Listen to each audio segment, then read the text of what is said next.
ఈరోజు వైఎస్ సునీతారెడ్డి గారు press meet పెట్టడం జరిగింది.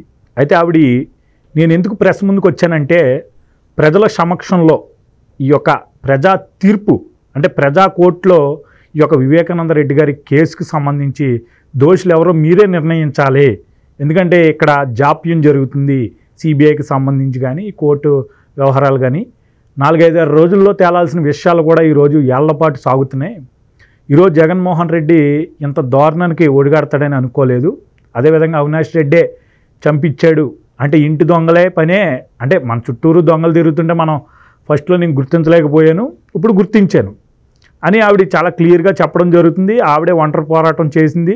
ఇప్పుడు దాకా ఎవరైతే ఆమెకు సహకరించారో వాళ్ళందరికీ కృతజ్ఞతలు చెబుతూ ఆమె ఈరోజు ఒక సంచలనమైన ప్రెస్ మీట్ పెట్టడం జరిగింది. అయితే సజ్జల రామకృష్ణారెడ్డి గారు ముసుగు తొలగించేసింది వైఎస్ సునీతారెడ్డి. చంద్రబాబు నాయుడు తరపు నుండి ఈరోజు మాట్లాడుతుంది అంటే చంద్రబాబు నాయుడు ఇచ్చిన స్క్రిప్ట్ మాట్లాడుతుంది అంటూ ఈ యొక్క సజ్జల రామకృష్ణారెడ్డి గారు సునీతారెడ్డి మీద తీవ్రంగా స్పందించడం కూడా మనం చూస్తున్నాం. మీ అభిప్రాయం ఏంటి ఓవరాల్గా? ఇప్పుడు సునీతారెడ్డి గారు ఏవైతే చెప్పిన వ్యాఖ్యలు ఉన్నాయో అవన్నీ మనం అనుమానించిన విషయాలే, గతంలో కూడా మనం చర్చించిన విషయాలే. అయితే ఇప్పుడు ఆమె స్వయంగా చెప్పడంతో ఒక్కసారిగా వైసీపీ క్యాంప్లో ఒక కలవరపాటు. మీరేమంటారు దీని మీద? మరి నేను అనేది అదిగా సుబ్బు గారు, డాక్టర్ సునీతమ్మ లాంటి తండ్రులు చాలామంది ఉన్నారు. అంటే వాళ్ళ నాన్న చచ్చిపోతే వాళ్ళదేమన్నా స్వతంత్ర సమరయోధుల కుటుంబం కాదు మనం మాట్లాడుకోవటానికి. దేశానికి స్వతంత్రం తెచ్చి దేశోద్ధారకులో ఫ్యామిలీ అయినట్టు మీడియా అంతా కవర్ చేసి వాళ్ళని నెత్తిని పెట్టుకోవాల్సి ఉన్నటువంటి అవసరం లేదు. ఆ కుటుంబం దేశద్రోహుల కుటుంబం. ఈ దేశ స్వతంత్ర సంగ్రామంలో పాల్గొని దేశానికి సేవ చేసిన కుటుంబం కాదు. అది వాళ్ళ ఫ్యామిలీ మ్యాటరు. వాళ్ళు అధికారం కోసం ఎంతకైనా తెగిస్తుంది ఆ కుటుంబం. నీకు ఎగ్జాంపుల్ చెప్తున్నాను. ముఖ్యమంత్రి పదవి కోసం గతంలో గద్దె దింపడం కోసం కాంగ్రెస్ ముఖ్యమంత్రిని పాత బస్తీలో అల్లర్లు సృష్టించి స్వర్గీయ రాజశేఖర్ రెడ్డి ఎంతమందిని పొట్టన పెట్టుకున్నాడు?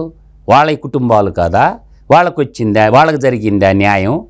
తర్వాత 2004 ఎలక్షన్లో చంద్రబాబు నాయుడిని గద్దె దింపడం కోసం బషీర్బాగ్ దగ్గర కాల్పులు జరిగితే ఎర్రజెండాలోళ్ళు దాదాపుగా ఎర్రజెండా సైనికులు వామపక్ష బిడ్డలు కాంగ్రెసోడు ఒక్కడ చనిపోతే 7 మంది దాకా వామపక్ష బిడ్డలు బలైపోయారు. ఆ విద్యుత్ ఉద్యమంలో చచ్చిపోయిందేమో వామపక్ష బిడ్డలు, ముఖ్యమంత్రి అయిందేమో రాజశేఖర్ రెడ్డి. వాళ్ళ కుటుంబాలు కావా? అయ్యి అడగవా? అంటే ఈరోజు అచ్చెన్న కడప జిల్లాలో ఒక సంతకం పెట్టలేదని ఎస్సీ సామాజిక వర్గానికి సంబంధించిన దళిత సామాజిక వర్గాన్ని తీసుకపోయి చంపారు కదా. మీ అన్న ప్రభుత్వం వాళ్ళద ప్రాణం కాదా? అదేవిధంగా డాక్టర్ అయినటువంటి అనస్థీసియా డాక్టర్ అయినటువంటి సుధాకర్ని మాస్క్ అడిగిన పాపానికి పిచ్చోని చేసి చంపేస్తే వాళ్ళు పిల్లలు కదా. వాళ్ళకి న్యాయం గురించి మాట్లాడదా సునీతమ్మ? నా తండ్రి అంటదే. తన తండ్రితో పాటు అందరి తండ్రులకి న్యాయం చేయమని ఎందుకు అడగదు? అయితే ఆవిడ చెప్తుంది కూడా ఇదే. ఏంటంటుందంటే ఆవిడకి హంతకులకు ఓట్లు వేయొద్దు అంటే జగన్మోహన్ రెడ్డికి ఓటు వేయొద్దు అని బహిరంగ అబ్సల్యూట్లీ అనే పదం వాడింది ఆమె. మరి ఆమె చెప్తుంది కదా ప్రజాస్వామ్యంలో ఓటు వేయొద్దు అని నువ్వు చెప్తున్నావు. ఎందుకు? నీ దాకా నొప్పి వచ్చింది కాబట్టి. 100 కుటుంబాలు బలైపోయినాయి. నీ కాడికి ముందు బలైపోయింది ఆయేషా మేరా. మీ పెదనాయన ముఖ్యమంత్రిగా ఉన్నప్పుడు రేప్ చేసి చంపితే ఇప్పటివరకు న్యాయం జరగలా. నీకెట్ట జరగద్ది న్యాయం? సునీతమ్మ చేయాల్సింది ప్రెస్ మీట్లు కాదు, ఇప్పుడు చేయాల్సింది అన్ని మెట్లు ఎక్కినవుగా. పులివెందుల పోలీస్ స్టేషన్ మెట్లు ఎక్కినవుగా, కడప ఎస్పీ మెట్లు ఎక్కినావు కదా, ఆంధ్రప్రదేశ్ హైకోర్టు మెట్లు ఎక్కినావు కదా, తెలంగాణలో సిబిఐ కోర్టు మెట్లు ఎక్కినావు కదా, తెలంగాణ హైకోర్టు మెట్లు ఎక్కినావు కదా, దేశ అత్యున్నత న్యాయస్థానమైన సుప్రీంకోర్టు మెట్లు ఎక్కినావు కదా. న్యాయం ఏడా దొరకలేదు కదా. కాబట్టి నేనంటుండా ఢిల్లీలో రామ్లీలా మైదానంలో కూర్చో నిరాహార దీక్షకే. పోతే పోద్ది ప్రాణం. నీ తండ్రికి న్యాయం చేయాలనుకున్నప్పుడు ఈ దేశంలో కనుచూపు మేరలో న్యాయం లేదు. వ్యవస్థలన్నీ చచ్చిపోయినాయి.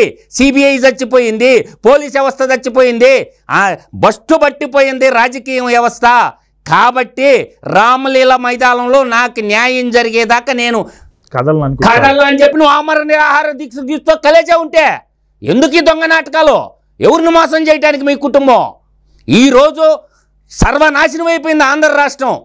ఈరోజు ఈ నిరుద్యోగ యువతకు ఉద్యోగాలు లేక, పరిశ్రమలు లేక, తర్వాత ఇలా సర్వనాశనం అయిపోయింది. ఆ రోజు నువ్వు పక్కనే ఉండవు కదా, మీ అన్న పక్కనే. మీ నాన్న హత్య జరిగినప్పుడు మీ అన్న మాట్లాడుతున్నప్పుడు ఎలా చంపింది క్లియర్గా చెప్పిండు కదా. సాక్షి పేపర్లో హెడ్లైన్స్ రాసాడు కదా, నారాసుర రక్త చరిత్రని. ఈరోజు ఎందుకు మాట్లాడుతున్నావు నువ్వు? మీడియా ముందు మాట్లాడు, ఇప్పటికైనా నిజాలు చెయ్యి. ఆమర నిరాహార దీక్ష. పోతే ఒక ప్రాణం, నీ తండ్రి ప్రాణం పోయింది కదా. నీ తండ్రి ప్రాణానికి న్యాయం చేయాలంటే ఈరోజు మోడీ గవర్నమెంట్కి మీ అన్న అవసరం ఉంది. నీ అవసరం ఏముందా మోడీకి? అవసరమే లేదు. ఎందుకంటే కేంద్రంలో ఇప్పటి వరకే, మొన్న జరిగిన సెషన్స్ వరకే 235 బిల్లులు వచ్చినాయి భారత పార్లమెంట్లో. ఆ 235 బిల్లులు పాస్ కావాలంటే రాజ్యసభలో మీ అన్న యొక్క ఎంపీల మద్దతు కావాలా. కాబట్టి మీ అన్నకేంది, అతని మీద ఉన్నటువంటి సిబిఐ కేసులు, ఈడీ కేసులు తప్పించుకోవడానికి మోడీ ఎట్లా చెప్తే అట్లా ఆడతాడు. మోడీ జగన్ ఇద్దరు ఒకటే కాదని ఎవరన్నా చెప్పగలరా? ఇవాళ మోడీ తలుచుకుంటే నిమిషం ఉండగలడా? ఈరోజు అతను ముఖ్యమంత్రిగా ఉండటానికి ప్రధాన కారణం నరేంద్ర మోడీ గారు. నరేంద్ర మోడీ చేతిలో జగన్మోహన్ రెడ్డి ఉన్నాడు. నీకు ఇంక న్యాయం ఎలా జరగద్ది? నీకు న్యాయం జరగాలంటే నువ్వు చేయాల్సింది ఒకే పని, నీకుండే మార్గం. ఒక రాష్ట్రం కోసం ఆమరణ నిరాహార దీక్ష చేసిండు సింహపూర్ సీమ ముద్దుబిడ్డ ఆర్యవైశ స్థానికి సంబంధించిన పొట్టి శ్రీరాములు గారు. రాష్ట్రాన్ని ఏర్పరచుండు, ఆంధ్ర రాష్ట్రాన్ని. అదే ఆంధ్ర రాష్ట్రానికి నీ అన్న ముఖ్యమంత్రిగా ఉండడు. నీ తండ్రిని చంపినాడని ఎక్కే మెట్లు దిగే మెట్లు అలసిపోయినావు కదా. పోతే పో, నువ్వు కూడా దిగో. తండ్రికి న్యాయం చేయాలా, మీ తండ్రిని చంపిన వాళ్ళని శిక్షించాలనుకుంటే నువ్వేం చేయాలా? ఆమరణ నిరాహార దీక్ష కూర్చో. ఢిల్లీ రామ్లీలా మైదానంలో మౌనంగా కూర్చో.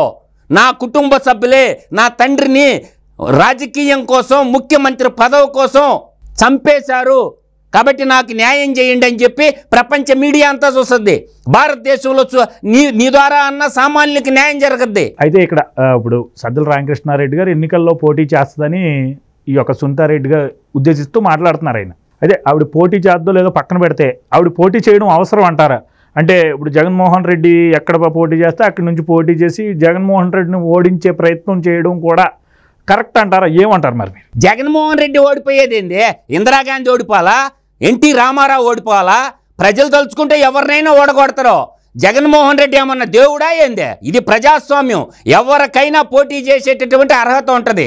ఏం పులివెందులో నువ్వు పోటీ చేయి, పోయి నీ ప్రజలకు చెప్పుకో. కరెక్ట్ అంటారా అని అడుగుతున్నాను. నేను పోటీ చేయమనే చెప్తుండా. నువ్వు పోటీ చేయి, నీ ప్రజలకు చెప్పు. నా తండ్రిని మీకు సేవలు చేసినటువంటి 20 ఏళ్ల పాటు మీకు ఎమ్మెల్యేగా ఉండి పులివెందుల్లో నా కన్న తండ్రిని పొట్టన పెట్టుకున్నాడని చెప్పి తిరుగు. పోతే నువ్వు కూడా పో మీ అన్న చేతిలోనే. ఏమవుద్ది? మీదేమన్నా దేశోద్ధారకుల ఫ్యామిలీ ఏంది? దేశాన్ని లూటీ చేసినటువంటి కుటుంబం మీ కుటుంబం. ఏమన్నా ఒక ట్రస్ట్ పెట్టి 10 మంది పిల్లలను చదివించారా? ఈ దేశానికి ఏమన్నా సేవ చేశారా? ఏమన్నా మీ కుటుంబం ఏమన్నా పుచ్చలపల్లి సుందరయ్యలాగా స్వతంత్రోద్యమంలో పాల్గొని, తెలంగాణ రైతాంగ సాయుధ పోరాటంలో పాల్గొని, తెలంగాణ నిజాం నవాబు నుండి విముక్తి పొందిన కుటుంబమా మీ కుటుంబం? ఏమన్నా ఈమె పేద ప్రజల పక్షాన నిలబడినటువంటి తరిమిళ్ళ నాగిరెడ్డి కంటే గొప్ప కుటుంబమా ఏంది నీ కుటుంబము? నీ కుటుంబం ఉయ్యాలవాడ నరసింహారెడ్డి కాడి కంటే పెద్ద కుటుంబమా ఏంది? దేశ ద్రోహుల కుటుంబం మీ కుటుంబం. మీ కుటుంబం వల్ల ఈ దేశానికి, ఈ దేశ ప్రజలకి, తెలుగు ప్రజలకి ఒరిగింది ఏమీ లేదు. దేశ ప్రజల, తెలుగు ప్రజల సంపదను నాకేసినారు మీ కుటుంబం అంతా. ఎక్కడ చిక్కితే అక్కడ గనులు నాకేశారు, ఎక్కడ చిక్కితే అక్కడ భూములు కొట్టేసినారు, రాజకీయాన్ని అడ్డం పెట్టుకొని 1000 కోట్ల సామ్రాజ్యాలు నిర్మించుకున్నారు. నీ యొక్క తండ్రికి జరిగింది. నీలాంటి తండ్రులు ఎంతో మంది బలైపోయి ఉన్నారు ఇలా ఆంధ్ర రాష్ట్రంలో. ఎవరికి చెప్తావు సునీతమ్మ? మీ అక్కల చెల్లెళ్ళు డ్రామాలు ఆపండి. ఇప్పటికన్నా ఎవరిని బలి చేయాలనుకుంటారు మీరు చెప్పాల్సిన్నది చూటిగా చెప్పండి. నీకు న్యాయం దొరకనప్పుడు, ఈ దేశంలో న్యాయం నీకు దొరకలేదు కదా, రామ్లీలా మైదానంలో కూర్చొని అప్పుడు మాట్లాడు. అంతేగాని నా ప్రజలకేం సంబంధం? మీ కుటుంబంలో మీరు చంపుకున్నారు రాజ్యాధికారం కోసం. ఔరంగజేబు అధికారం కోసం కన్న తండ్రినే చంపిండు. ఇప్పుడు ఇక్కడ పిన తండ్రిని చంపుకున్నారు ఏదే ముఖ్యమంత్రి పదవి కోసం. కాబట్టి ఒక రాజ్యకాంక్ష ఉన్నాడు, ఏదేం చేస్తాడు. నేను చెప్పగలిగేది ఇది. డాక్టర్ సునీతమ్మకి నేనేం చెప్తున్నానంటే, నీకు న్యాయం కావాలా అంటే కేంద్రంలో, రాష్ట్రంలో రాజకీయంగా మీ తండ్రి, మీ అన్నగారు ముఖ్యమంత్రిగా ఉన్నాడు. మీ అన్న దగ్గర ఉన్న ఎంపీ సీట్లు మోడీకి అవసరం. కాబట్టి వాళ్ళ రాజకీయంగా ప్రభుత్వాలు ఉండాలంటే కేంద్ర ప్రభుత్వానికి మీ అన్న మద్దతు ఇస్తుండు. అందువల్ల నువ్వు ఎన్ని మెట్లు ఎక్కినా నీకు ఉపయోగం ఉండదు. నీకు మిగిలింది ఒకే ఒక దారి. సిబిఐ పనిచేయాలన్నా సిబిఐ మీదే కేసులు పెట్టిండు మీ అన్న. కాబట్టి నీకు న్యాయం జరగాలంటే, న్యాయ వ్యవస్థ కదిలి రావాలంటే రామ్లీలా మైదానంలో ఆమరణ నిరాహార దీక్ష కూర్చో. నువ్వు ఆడ పోటీ చేసినంత మాత్రాన ఏమీ కాదు పులివెందుల్లో. అప్పుడు దేశమంతా చూస్తుంది, నీ చుట్టూ ప్రపంచ మీడియా అంతా చూస్తుంది. బుద్ధి తెచ్చుకొని అప్పుడైనా సిబిఐ అధికారులు, న్యాయ కోవిదులు ఈ కేసు ఏందో తేల్చేద్దామని ముందుకొస్తారు. అప్పుడు దాకా నీకు న్యాయం జరగదు. కాబట్టి మీ అన్న జీవానికి బలైన కుటుంబాలు, వేల కుటుంబాలు ఉన్నాయి ఆంధ్రప్రదేశ్ రాష్ట్రంలో. అందువల్ల ఏంటంటే నేను ఫైనల్గా చెప్పగలిగేది సునీతమ్మకి ఇంతే. నీకు పోటీ చేయాలంటే పోటీ చేసుకో. దాని గురించి చెప్పాల్సిన నిజాలన్నీ చెప్తుండవు కదా. ఇప్పుడు తప్పు చేసినామని లెంపలేసుకుంటారు ప్రజలందరూ కూడాను. నేను చెప్పగలిగేది ఫైనల్ ఇంతే సుబ్బు గారు. ఆమె లాంటి తండ్రులు చాలామంది ఉన్నారు. కాబట్టి ఆంకే గారి తండ్రి చాలామందికి ఉన్నారు, వాళ్ళ కుటుంబాలు బలైపోయి ఉన్నాయి. నువ్వు ఢిల్లీ రామ్లీలా మైదానంలో కూర్చొని ఆమరణ నిరాహార దీక్ష చేస్తే మాత్రం నీకు న్యాయం జరగద్ది. నువ్వు ఎలక్షన్లో పోటీ చేస్తే నష్టం, కష్టం.